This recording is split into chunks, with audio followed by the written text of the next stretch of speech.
So today first we are learning about AWS S3 versioning.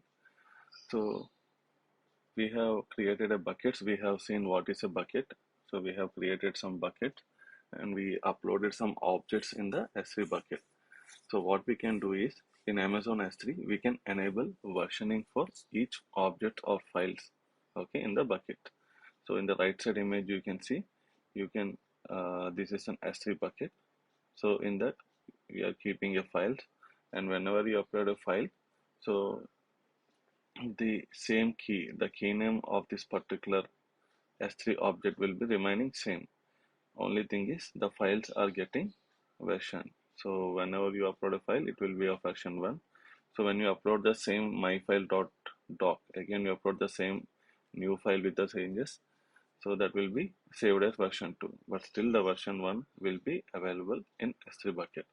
So to do that, you need to enable the bucket versioning in a bucket level. So the versioning will be done only in a bucket level in AWS S3, and the same key will be overwritten, and the version number only will be changed as 1 to 3.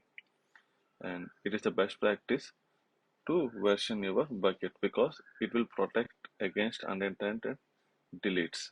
That means like if you delete it unintentionally, still you will be able to restore your file in AWS S3 bucket. Okay, and it is easy to roll back to your previous versions. If you want to get a previous version of the file which you have uploaded in S3, you can easily get it if you enable versioning in AWS S3. And you need to note some points while versioning. So any file that is not versioned prior to enabling version will have version null. That means say you have created a bucket and you have uploaded two files in the bucket. So after that, if you have enabled a versioning, so the previous two file versions will be marked as null. So, okay, and if you suspending versioning does not delete the previous version. That means you have enabled a versioning for your bucket and you have uploaded few files in it, and you have done some changes uploading the files, and there are some versions for the same files, okay, in S3 bucket. Okay, you have some files and there you also have the versions of those files in S3 bucket. Okay, at some point of time you have suspended the versioning of that bucket. Okay, then the previous versions of the files which are already present in S3, they won't be deleted, so they will be remaining same. Okay, so after that, if you after suspending, if you upload any file in S3, so those files will not be get version. Okay, these 2 points you need to understand clearly for the exam perspective. Okay, again I'll repeat this. So before versioning the bucket, if you have put any files in S3, and after that if you enable a versioning, so those uh, those files versioning code will be marked as null, because prior to that, okay, when the files are getting uploaded there is no versioning, so that's why the version code of the particular object will be marked as null. Okay, so if you have suspended the versioning, that will not delete your previous version files which are already present in your S3 bucket. Okay, so we'll see this in hands-on. I'll open my AWS management console. Okay, so here I'll open my console.aws.com. So I log out this.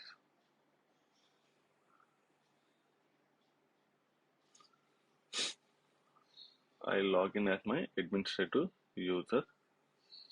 So my administrative user we have created is Alice. So and that account ID is, so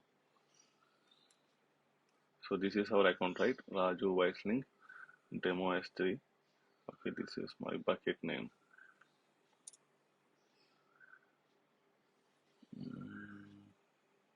So we need to log into the console. So I log in as a root user now. For now. So this is my root user. So I log in with my root user.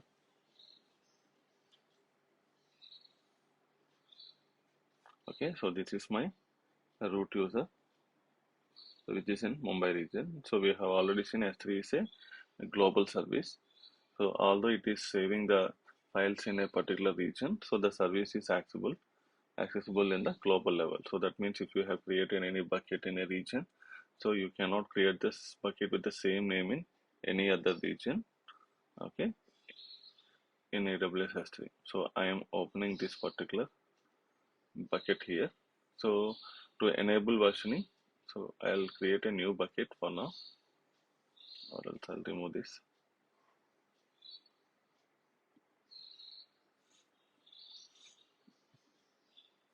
So here see, I'll create a new bucket, so it will avoid confusion. So I am creating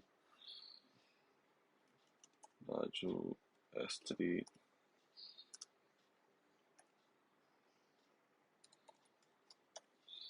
bucket demo, or I'm giving it, I'm creating this bucket in AWS Mumbai region. I'll remove all this. I'll remove this block public access, and I'll create this bucket. So this is my bucket. So to enable versioning, what we'll do is we'll go to this properties of this bucket, and here you can see bucket versioning. Okay, so here I will edit this.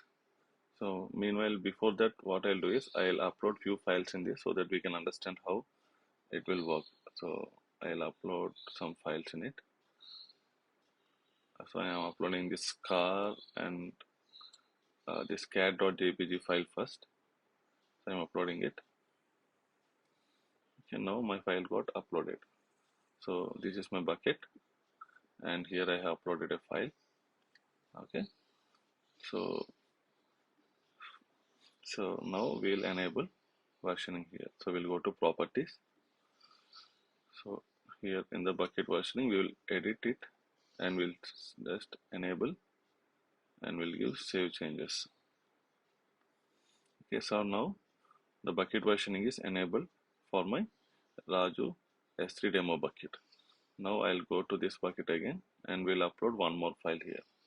So here see, after enabling the versioning, you will get something like this, show versions. So if you enable this, if there is any versions, then it will show you the version detail. Now I'll upload another file. So now I'm uploading this doc.jpg file, and click on upload.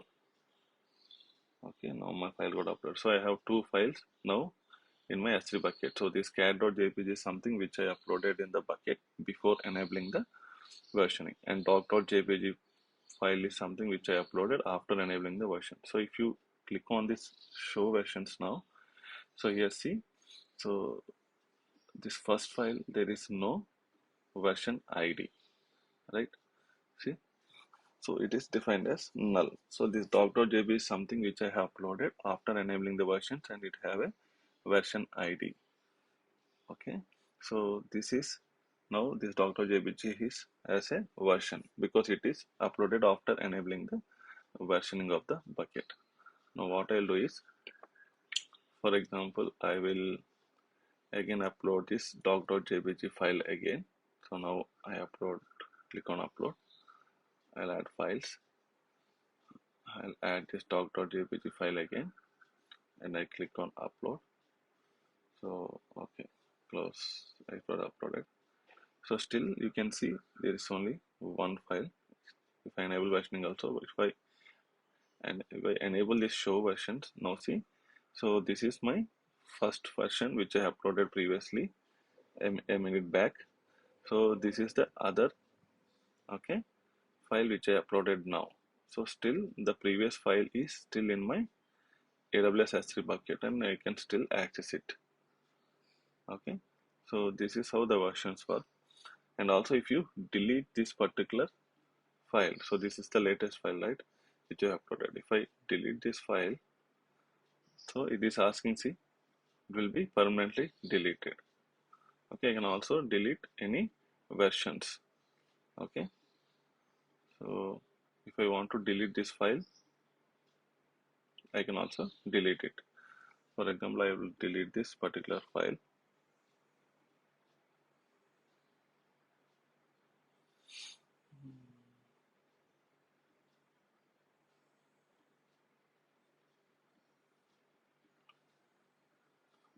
enable versions.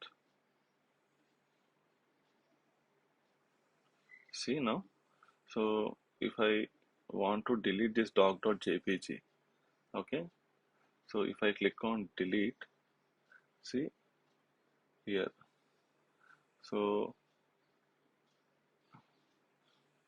okay, this will not be permanently deleted because we have as we have enabled the versions, it will add a delete marker to this particular object. So for example, if I want to delete it, so delete object. If I want to delete it, so here it is saying it was successfully deleted, and here, so I cannot see this file, but if you see these versions, so see here it was just so added a version of delete marker for the particular file, but still you can recover all the versioning of your previous, all the versions of your previous file. But if you delete this cat.jpg, so if you click on delete, as it has no versions here, so here you can see it is giving us permanently delete. So if I delete it, because as there is no versions available for this particular file, so it will delete it permanently. Okay, see, so now if I enable the show versions also, I cannot see that. Okay, so whenever the versioning for the files which the versioning is available, it will add a delete marker, else it will delete it permanently. Okay, if you want to delete this permanently, you can select the versions independently and you can click on delete, and here see you have already got permanently delete, so it will be permanently deleted. Okay, this is how we maintain versions in the AWS S3 just by enabling the versioning. So if you want to have a uh, security, a top layer security on your data, so you need to enable versioning in the AWS S3 bucket. Or if you want to uh, like maintain all the versions of the files which we are uploading, there will be some changes in the files which you are uploading in the AWS S3, and you want to maintain all the files. Okay, so including the changes which you have done previously and the files which you have uploaded now. So if you want to maintain all those files, so it is better to enable versioning in your AWS S3 bucket. Okay, so S3 defaultly, by default, S3 recommend us to enable the versioning in the AWS S3 bucket. Okay, so this is about AWS S3 versioning.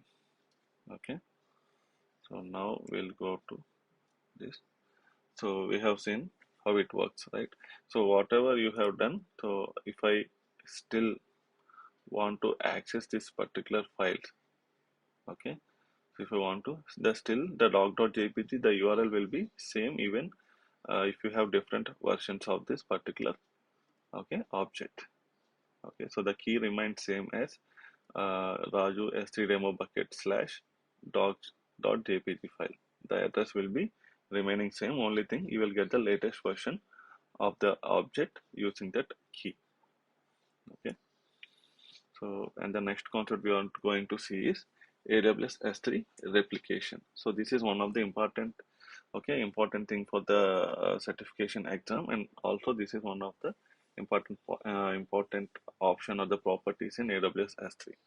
Okay, so to do, what is a replication? Replication is something when you want to duplicate or keep a replica copy of your data or objects which you are storing in a S3 bucket.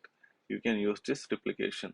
Okay, so to enable the to use this replication, first you must enable the versioning in the source and destination buckets. For example, see if we have an S3 bucket in EU West region, okay, and if you have an other bucket in EU East region, US East region. So whenever you upload an S3 object in an S3 bucket in this EU West 1 region, so you want to replicate a copy of that in, okay, East 2 region also. So then you need to enable replication between these two particular buckets. Okay, so there are two types of replications. One is cross region replication and a same region replication. Okay, the name itself says as cross region replication, means if you the replication will happen between two different regions. So this is a cross region replication because this is EU West one and this is US East one. Okay, the same region replication means your two buckets will be in the same region. Okay, and the other thing is the buckets can be in different AWS accounts also. That means this bucket can be in different AWS account and this bucket can be in different AWS account as this bucket names are global unique. Okay, so this particular replication can be done across buckets which are in the different accounts. Okay, and copying is asynchronous. Asynchronous means that when you put a file in S3 bucket, it automatically replicate this, okay, one by one to other bucket.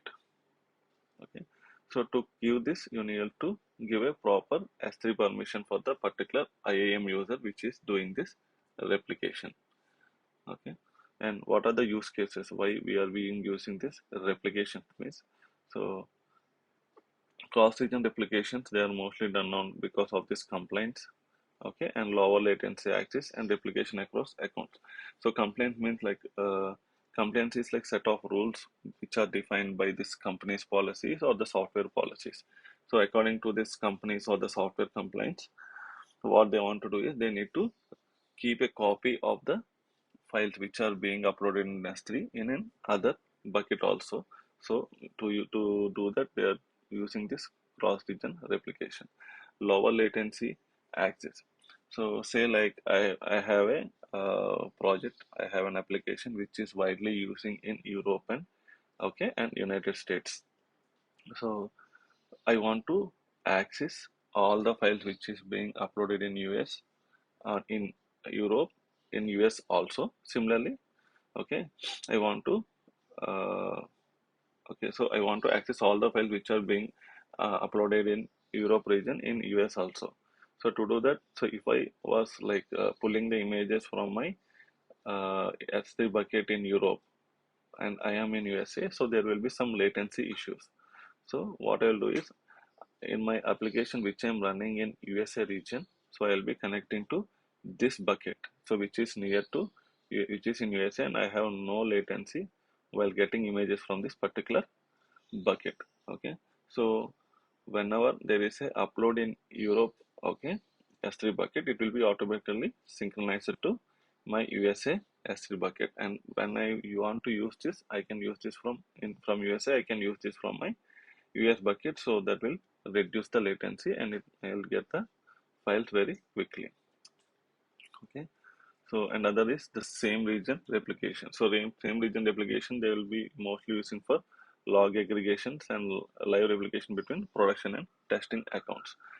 Say like I am doing a product which is already released and it is in production. So I am doing some changes in that in a testing environment because we will not touch the production environment while testing the accounts. But I want the same data which is in the production environment to test in the testing environment also. So that what we'll do is we'll create a replication for the production bucket to a UAT or a testing bucket, and I'll do all my operations. I'll test all my operations based on this testing bucket. Okay, so that my production bucket will be safe and there won't be any changes that will be done on this. All my changes will be done on this replicating bucket which is used for testing. Okay, and we also use this for log archivals.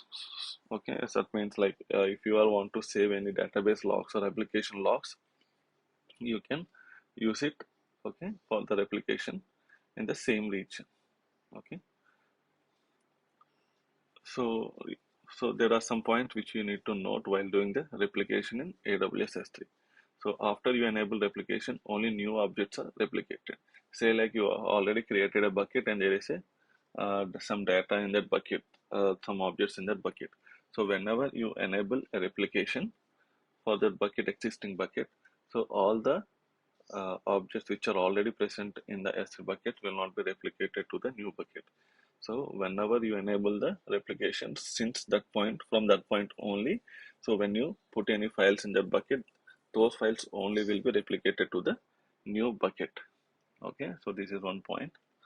So optionally, you can replicate existing objects using S3 batch replication. So there is a option in S3 which is called S3 batch replication. So using that S3 batch replication, you can copy or you can replicate the existing bucket objects to the new replicating buckets. Okay. So for delete operations, so can replicate delete markers from source to target. So these are the optional settings. So if you delete a particular object in the source bucket, so if you want to do the same thing in the replication bucket also, that will be a optional setting. You can enable it or disable it. Okay, deletions with a version IDs are not replicated. So you can see this deletions which you have done with the version IDs in the source bucket. Okay, so those will not affected in the replicating bucket. Okay, and this is the important point. There is no chaining of replication. That is, if bucket I have replicated into bucket 2. Okay, if a bucket 1 has replicated into bucket 2, which has a bucket a replication into bucket 3. Okay, then the objects created in bucket 1 are not replicated to bucket 3. Okay, so there is no chaining replication. That means I have three buckets A, B, C, for example, like 1, 2, 3. So if I created a replication for my bucket 1 to bucket 2, and that means my source bucket is 1 and my source bucket and my destination bucket is 2. Okay, that means when I upload a file in, okay, uh, bucket 1, that will be replicated to bucket 2. Okay, and I have also a replication of this bucket 2 to bucket 3. Okay, so when I put a file in bucket 2, it will be replicated to bucket 3. But when the replicating object comes to this bucket 2 from bucket 1, it won't be going to bucket 3 because it is a replicating object. So whenever I put a direct object in the bucket 2, then only it will go to bucket 3. Okay, so whenever it got the bucket 2 got a replicating object from bucket 1, it won't be okay replicated to bucket 3.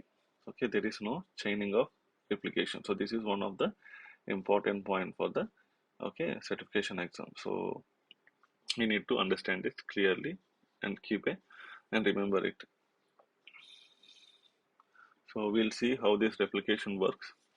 Okay, on hands on, I'll go into this browser again. So here I'll create another bucket. So this is Raju S3 demo bucket, and I'll create another bucket. So create a bucket.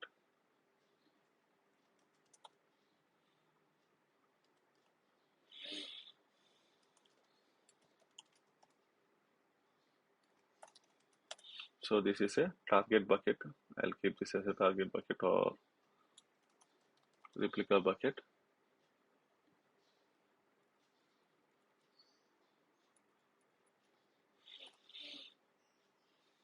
Okay, so this is also I'm creating in the other region. So I already have a bucket in. Okay, I'm creating it in Virginia region. So we are doing a cross region replication now. So I'll take this also. So here I need to enable the versioning for the bucket to create a replication, and I'll create bucket. So there must not be any uppercase in this. So create a bucket.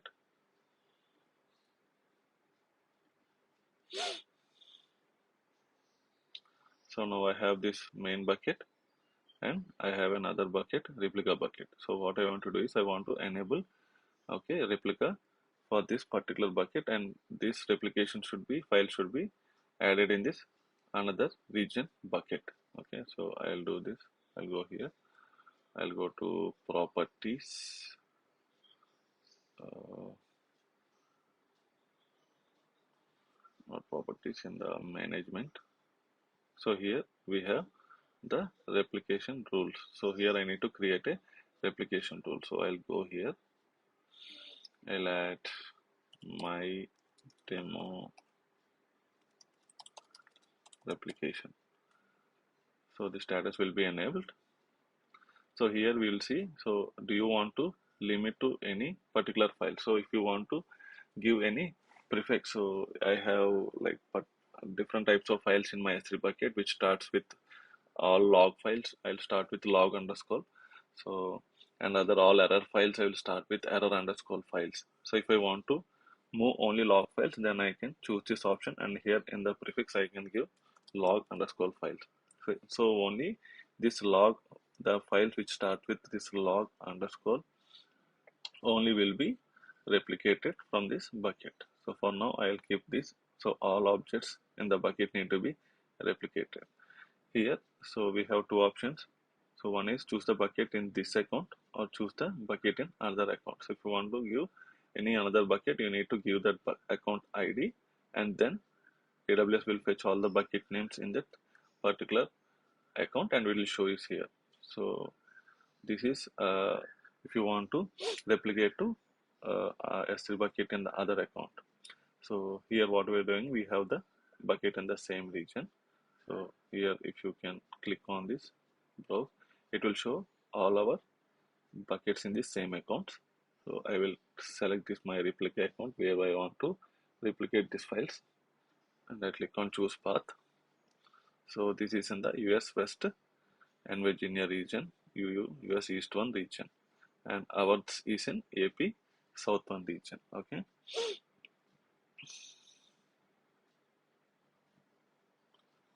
So choose an existing IAM rule, or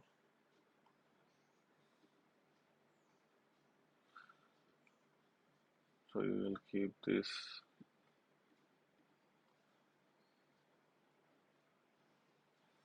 So we need to create a role for this also.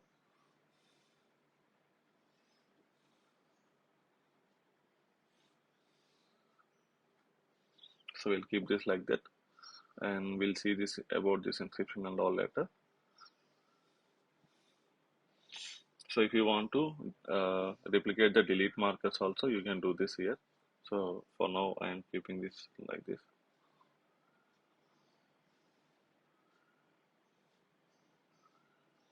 See, it is saying that, so if you want to replicate the existing object, so you can enable one-time batch operations job. Okay, so that it will move the existing objects also. So for now we are not doing anything. Okay, so but there is an option called batch operations job which you have seen in the previous slide, so which will move the existing objects also to the new replicating bucket. Okay, submit it. So here we have created a rule. Okay, so now whenever you put a file in your demo bucket, it will be replicated to your replication bucket.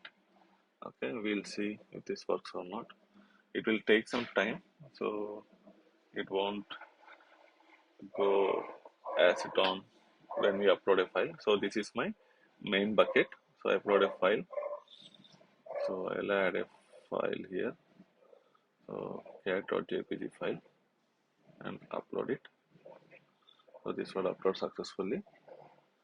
And let's see, and it will take some time. We'll go with the other things, and then we'll come and see again. Okay. So here also we need to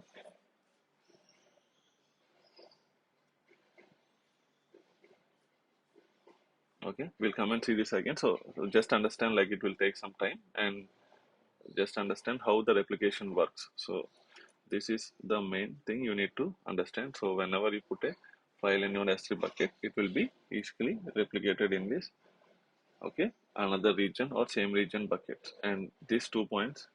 So there is no chaining for the replication. This is one point you need to understand it for the exam perspective. Okay. So now we'll go to the other concept. So there are different types of storage classes which are available in AWS S3. Okay. So mainly when you created an S3 bucket, it will by default take the standard okay storage class. So what is the purpose of this different storage classes? Okay. So the data which we are storing in AWS S3 that won't be of same, okay, or else the purpose of the data or the access, okay, you won't be accessing it frequently. The all data you won't be accessing it frequently. There are different types of data that you are being stored in S3. So some data you will use it frequently, and some data you won't use it frequently, and some data you won't be using something like in years you won't be opening it. Okay, and some type of data you need to keep it just for archival purpose, and sometimes you won't open it for years. So based on that, like, we want to, if you are not using any data for a long time, so why we need to pay the same amount for those data also, right? So for that, there are different types of storage classes which have different types of pricing and different types of, okay, uh, availability percentage. So there are different types of storages in AWS S3 class. So these are something which are important for the exam perspective also. So we'll see one by one. So one first thing is uh, S3 standard. This is the default, okay, storage class that will be applied to your bucket whenever you create a bucket. And there is other thing, standard infrequent access. Okay. Mm, okay. So another thing is one zone infrequent access, and there is other storage called Glacier in S3. So in a Glacier there are three types. One is Glacier instant retrieval, flexible retrieval, and deep archival. And this is something new which is being introduced by the S3 recently, which is called intelligent tidying. Okay, and you can okay, move your objects from one storage class to another storage class based on the S3 lifecycle configuration. So we'll be seeing this in our coming classes. Okay, so first thing we'll go with this. So before going to all these storage classes, you need to understand these two concepts. One is durability and availability. So durability is something, how much uh, how much like efficiently the files are being stored in the AWS S3. So S3 uh, states like high durability of 99.999% of objects across multiple availability zone. So if you store, okay, so this many objects with S3, you can on average expect to loss of a single object once in every 10,000 years. So that durable this AWS S3 is. Okay, and this durability is same for all storage classes. So durability, there is no change in the durability, okay, within the, so across this all storage classes. So all your files will be saved efficiently, so there won't be any data loss in any of the storage classes. But there will be some changes in the availability based on the storage class. So availability means how readily a service or a file or object in S3 is available for you. Okay, and it varies depending on the storage class. For example, if you use S3 standard, it has 99.9% availability. Okay, so that is in 53 minutes in a year. So if you have uploaded a file in a AWS S3 bucket, mostly if there is an issue, so there will be 53 minutes down for your file in a particular year. So that means it is highly available in AWS S3. Okay, so durability is something about the file, so security of the file or the losing of the file or something. So all the storage classes have the same durability, and the availability will be, okay, varies on the storage classes. So coming to SD standard, so it has 99.99% of availability, and it is used for the frequently accessed data. That means, so whenever you want to get this data without any latency, you will so they will be accessed very quickly. So there will be low latency and high throughput. Okay, so sustains to concurrent facility failure. So if there is any failures in the AWS hardware also, so you'll be able to get it because it is being available in the multiple availability zones. So what are the use cases of using this S3 standard is? So it is used in big data analytics, mobile and gaming applications, and content distribution. So for all these operations, you need to access the data very quickly and frequently, so that So we need to keep this data in S3 standard purpose. Okay. So other thing is infrequent access. So infrequent access, there are two types. So for the data that is less frequently used in AWS, so we'll be uh, storing that in this AWS S3 infrequent access storage class. So it has a little bit less cost than S3 standard storage class. So there are two types. One is S3 standard infrequent access.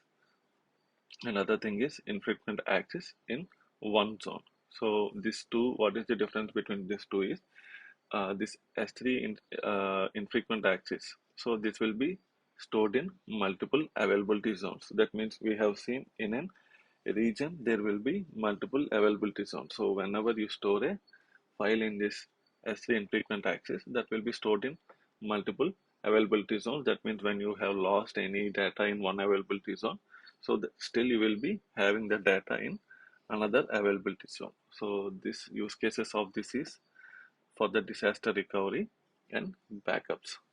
So, and in one zone infrequent access where we'll use is, so we'll store this in a secondary backup. So my main backup will be in infrequent access, and I'll store my secondary backup copies in my, okay, so this one zone AI. Okay, so this is how we'll do this. And the other thing is Glacier. This is mostly used for the archivals. Okay, so archivals are like less frequently used data. So that is if you want to store any archival of logs, archival of documents, so then we will use this Glacier, which is very cheap storage class among all the storage classes in AWS S3. Okay, so here we have another thing which is introduced recently in AWS, so which is called intelligent tidying. So if you don't know like what is the main so which type of storage class I need to go, so then if you take this intelligent tidying, so it will be handling all these particular storage classes for you in AWS S3. That means if the file is not being accessed for 30 days, it will automatically move to infrequent access. Okay, if it is not accessed for 90 days, it will move to this another archival glacier storage. So based on the access, so the last usage or the access of this particular file. Okay, so this intelligent tiering will automatically take the actions of moving the file from one storage to another storage. So we can also do this by our own, but still if you don't know and if you don't want to handle all this, you can ask the intelligent tiering to do it. So just go through this. I'll join in 5 minutes. So just go through this.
Vidya, 7 time Vidya. Hey, lagal, lagal. Okay, so that is about intelligent tiring. So intelligent tiring will handle the automatic moving of the objects from one storage class to other storage class without any intervention of the AWS user. So it will by default maintain all the movement in the storage classes. So we'll go through the hands-on part again. So here we'll see how we need to define a storage class for an S3 bucket. So see, whenever we creating, so if I open any of this bucket, so whenever I create any object in an S3 bucket, by default it will take the storage class as standard class. Okay, so if you want to change the storage class, you'll go to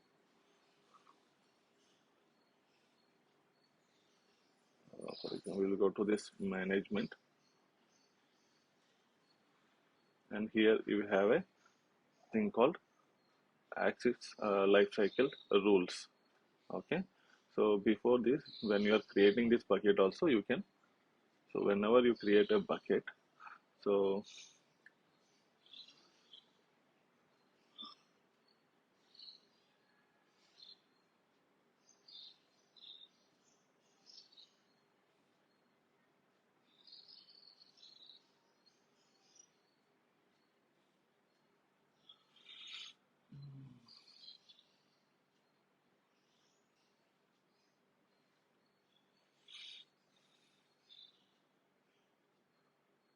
okay, so we'll go to the buckets, we'll go to the bucket list, and we open our bucket here. So whenever you put a object in a particular bucket, it will by default take as a standard storage. So if you want to move this particular, or if you want to change this to your another storage class, so we'll go to management here. So here we have a life cycle rules. You need to define some life cycle rules. Okay, so before that, this policy needs to be, one second please. Ready?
Okay, so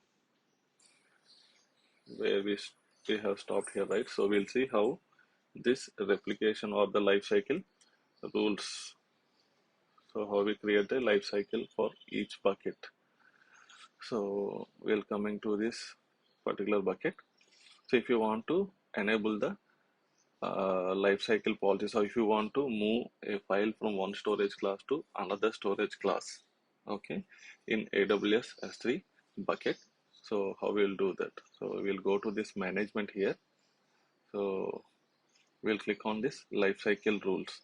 So here we'll create a life cycle. So what this life cycle is for?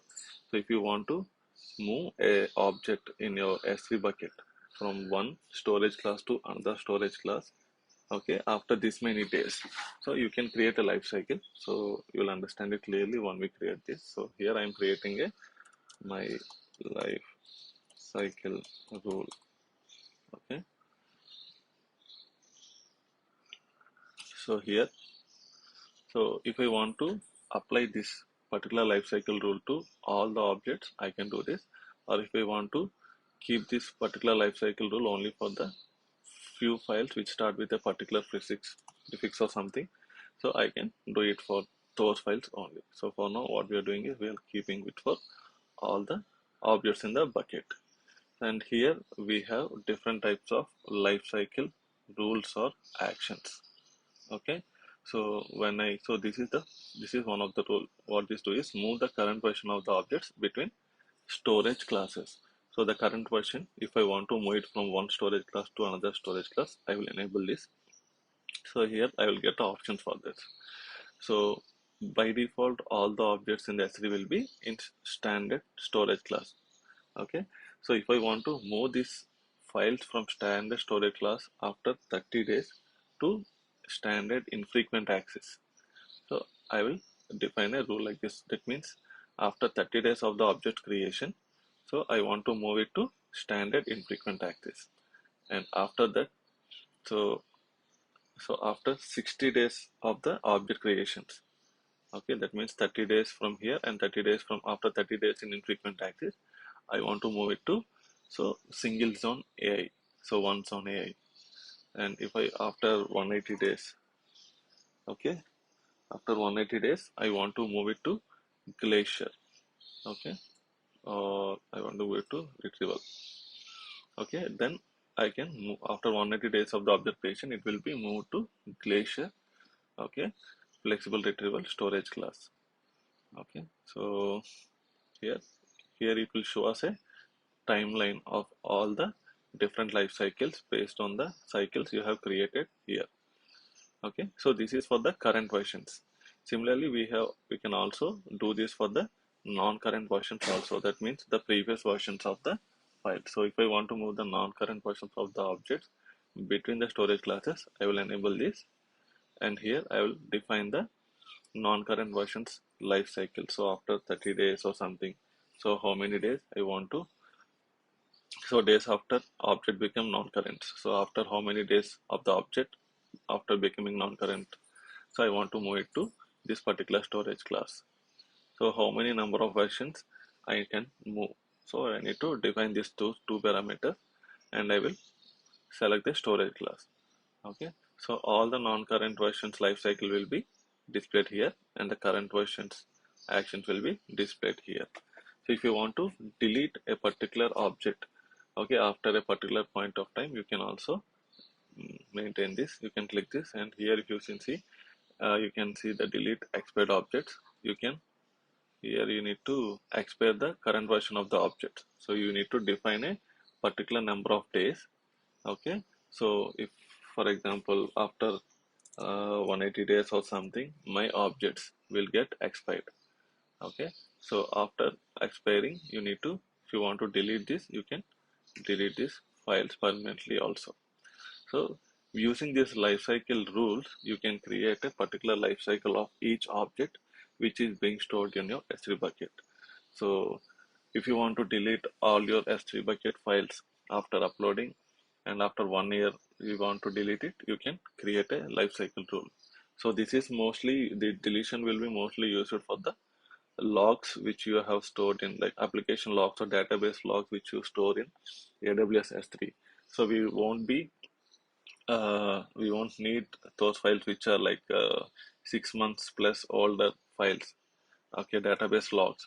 So these logs are mostly useful to, if there is any failure in the database or the application, mostly this application logs will be used to check the logs if there is an error in that or not.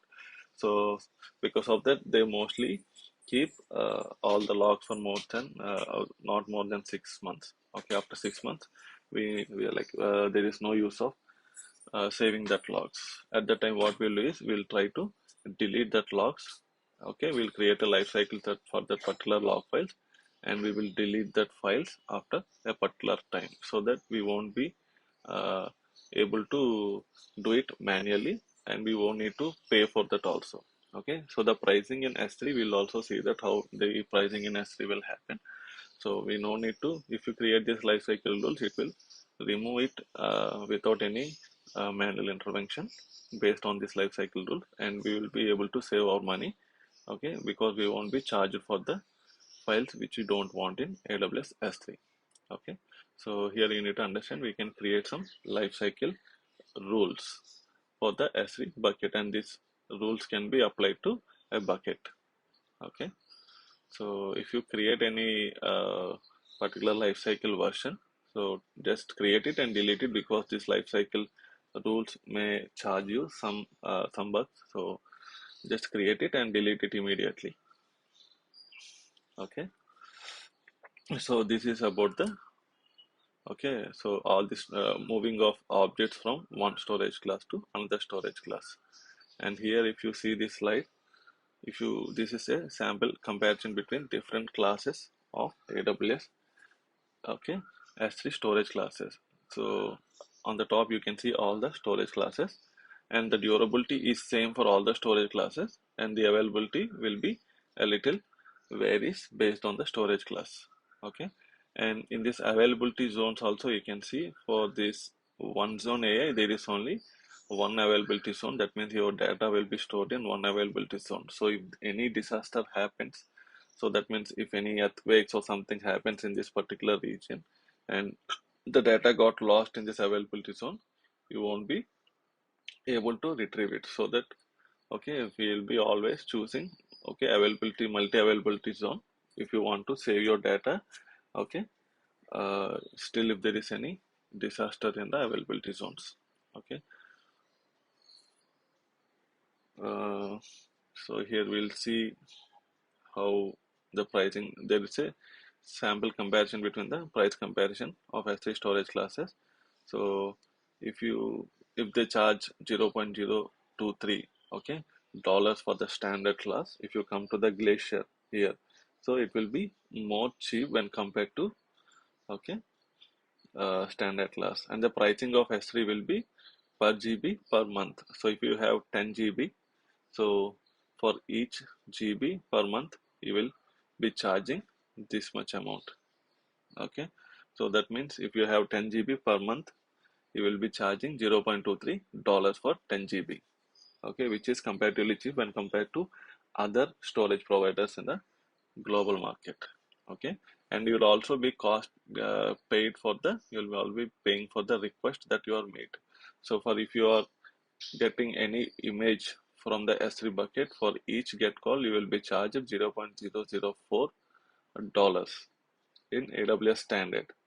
So in S3 also you will be same. Okay, so there will be a minimum charge for, okay, each get call or retrieval download time. So for each download of the image from the S3, okay, you will be charging for it. So there are two types of charges for S3, you need to remember it. One is for the storage which you are keeping in the bucket, you need to pay per GB per month, and also for the downloading cost. So whenever you download a image from S3, okay, so whenever you download an object, whenever you read an object from S3, you need to pay for the particular download thing. Okay, so other thing, so there is a other thing called a request price. So just now we have seen how we uh, pay for this particular, okay, S3 bucket costing. Okay, In general, the bucket owners pay for all the Amazon S3 storage class and data transfer cost, okay, associated with the bucket. So this is the general, okay, costing mechanism. So one is the owner need to pay for the storage class, and the other, the owner also need to pay for the downloading cost. But with the request pay is what happens is, so the requesters means the owner will pay for the storage cost only, and the requesters who are taking the data from this particular AWS bucket, so they will be paying for the downloading cost. Okay, so the network downloading cost for which, okay, the AWS is charging to get a object from AWS S3 bucket. Okay, so that charge will be paid for the paid by the requestees. Okay, so for this, the requestees which are accepting, which are calling the, or which are getting the images or objects from the S3 bucket, those also need to be a users in AWS S3 AWS environment. So, okay, so the requesters must be an authenticated in AWS, and they cannot be anonymous. Okay, so that this particular costing will be costed to that particular user in AWS. Okay, so this might come in exam, so just I want to keep a slide for this. Okay, this is not that much useful, but this is as it is a new feature, they might ask this in the exam also. So there is other thing called object, okay, and event notifications. So what are these event notifications is, so whenever you do an operation in AWS S3 bucket, so some events will be triggered. So based on these events, you can manage those objects, and based on the event, you can move that particular object which you have entered into different AWS services. So that means when you put a object in AWS S3 bucket, okay, it will create a new unit. Or if you remove an object from AWS S3 bucket, okay, so it will create a object removed uh, particular event. So based on this event, if you want to do any operations in any other services, you can enable it. Okay, so that is what can be done using S3 event. Okay, so one of the use cases, so generating thumbnails of the image uploaded to S3. So say like if you are using anything like a Facebook, okay, so when you create or when you upload a profile picture for your particular Facebook account, so what happens is it need to be cropped to different sizes, which will be used in across the website, okay, as a thumbnails. So in the chart area, it will be like a small icon. On the profile area, it will be like a big image. So whenever you upload an image, okay, in S3 bucket, so you can call a lambda function. So that will, so lambda functions are something which are which are like stored as a functions in AWS S3. Will come for about all these services later. Okay, for now, just remember lambda functions are the functions which have a piece of code and which will be executed when we call them. Okay, so I have a lambda function. So what happens, what this lambda function do is it will crop the images into different sizes, and it will store in other S3 bucket. So whenever I put an object in this particular S3, it will call an event. Okay, so what that event do is that event will trigger a lambda function, and this lambda function will take this image which we upload in S3 bucket, and it will convert that image into different resolution pics, and it will upload in a other bucket or the same bucket. Okay, so whenever you want to create a event, whenever you put an object or remove an object in S3, so these events will be useful.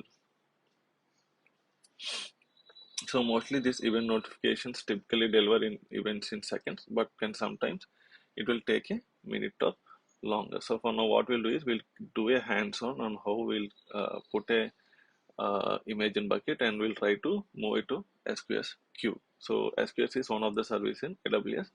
So for now, just understand SQS is a simple queue service. We'll put a particular object in SQS. Okay. So for this, I'll open my browser again. So I'll go to my bucket. Here I'll go to management. So in this management, okay, in this properties, we'll go to this event notifications. Okay, so to do that, we'll create an event notification here. So we'll give an event name, my demo event. Okay, so this is all the same. If you want to do for all, you can leave this, or if you want to do for particular objects which is in the particular folder or images folder or something, you can give this. So if you want to do for only particular files like JPG files or doc files, you can mention the particular suffix of the file. So whenever I put a JPG file only in this bucket, okay, then only this event will be called. So here we have different event types on which we need to create a okay notification, event notification. So we have something like when you create an event, when you create an object, it will give an event. So when you remove or when you restore, okay, so there are different types of events based on which you can create a event notification. So here I'll select when I create a event, all objects when I create an event. So that means when I put an object in an S3 bucket, so this will be called.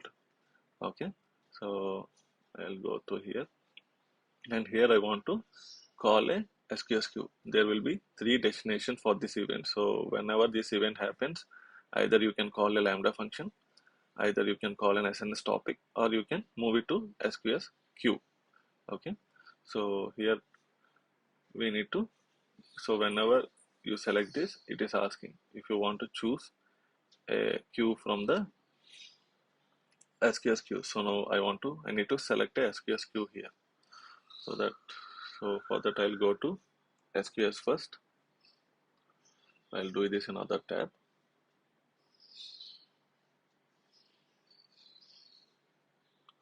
So I'll take a duplicate tab. So I'll go to SQS service. So this is a simple queue service. So I'll create a new queue. So my queue is my demo queue. So I'll leave all this like this.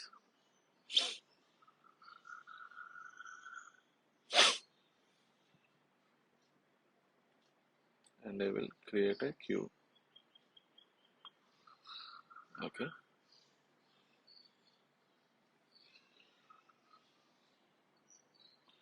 So I need to assign a policy for this. So what I'll do is I'll edit this policy so that my S3 need to access to this. So for this I'll go to this policy generator, which we have already done in this S3. So this time we are doing this for SQS queue policy. So we are allowing all. So to put, so this is a send message. So just remember this, just we are creating a policy to send message, and the name of the ARN is, so this particular resource, right? My demo queue.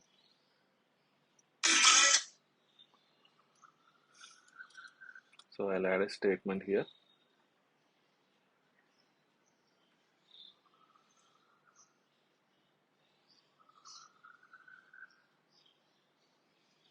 Okay. So I'll generate a policy. So this is my policy which allows my S3 or other services to send message. Okay. So here I'll edit this and I'll put this. So what this do is it allows, okay, this for this particular resource, it allows all people to send message. Okay. So this queue. So I'll save this. So to test this queue, so what we'll do is we'll go to this monitoring part.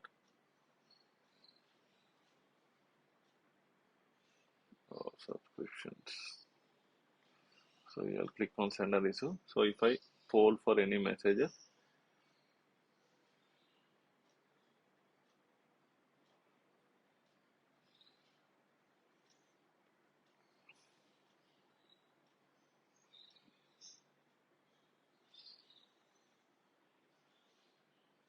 it will take some time, I think, to after creating. So all the services in AWS, some services they may take some time to get effect. So after creating it, okay. So what we'll do is we'll go here.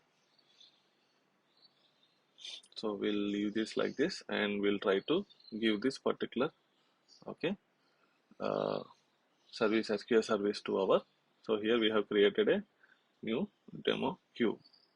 Okay, so I'll go to my S3 bucket again. So here we have created. So we need to refresh this page to get this SQS queue.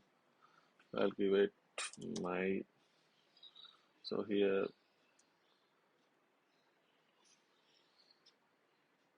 this is my SQS queue. Choose from SQS queues. So here I got my demo queue which I have created in SQS. Okay, here I'll create my demo event, and I'll create it when I put an object in this particular S3 bucket. I need to call this event. Okay, so and this event should call this particular AWS SQS, and I save changes here. So my, okay, so we have our events. So we have my demo event created for this particular bucket. Okay, so when I add an image to this bucket, no, this particular, so I have created this for,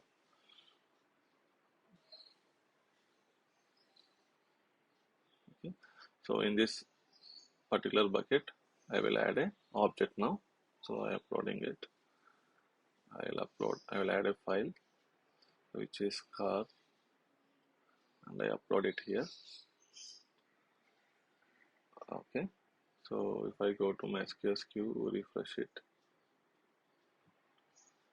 and if I go to this,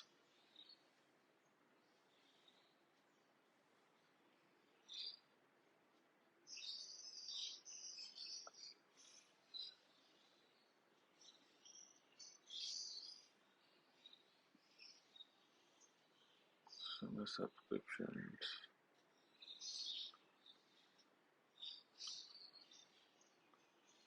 So see here, now I got, so this is the first thing which we got while creating, and here I got another message, so I'll pull it. So see here, so there is an event triggered to SQS, the event time, and the event source is, we got an event from S3 to SQS, and the region is AP South 1, the event time is time, and here you can see the image or the key of the object which we have put it in the AWS S3. So we can move this particular file or data to any other queue related service, and we can use this particular, okay, image there. So just understand, don't worry about this SQS, we'll be learning about this later. Just understand. So when you create an object event, so when you create an event, okay, when you put an object in this particular S3 bucket, it will be, it can be forwarded to different types of events. Okay, that events can send the files which you have uploaded in S3 to either Lambda functions or SQS or SNS service, and those services can be able to handle that file and do the operations on that file. So okay, this is about event management in event notifications in AWS S3. So this is the last topic in AWS S3. So hope you understand today's class. So today I will go about a brief. So today we have seen about the versioning, how the versioning works, and how we need to, we can version a object in S3 buckets.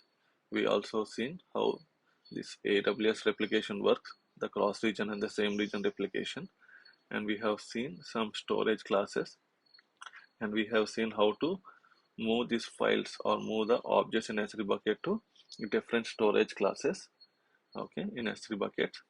And we have seen the pricing and the comparison between, so what is the difference between different storage classes, and then we have seen what is request base, okay, and we have finally seen how to create event notification in S3 buckets.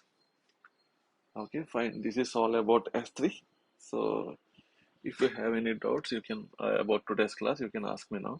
So if you have tried S3 of your own, and if you got any issues, you can also ask me now.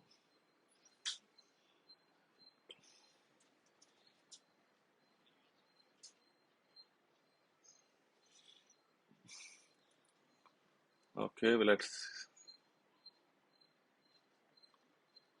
okay, we'll check that.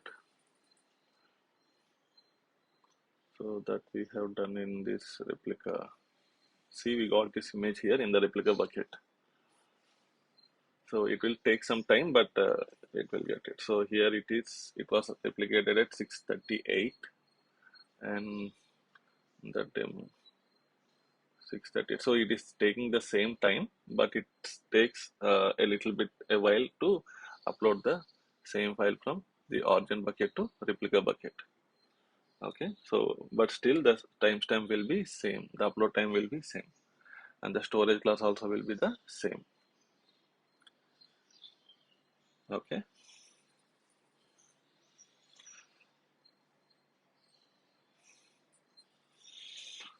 Okay, tomorrow, from tomorrow, like we'll be seeing about AWS EC2, one of the important concept in AWS. So, so try to be ready for that also. Just go through YouTube and some other resources in Google and just check about what is AWS EC2. So it is one of the core service in EC2. Almost will take it will take around 3 to 4 days only to cover EC2 service. There are a lot of options in EC2. I'll try to cover it all the options in EC2 within the time.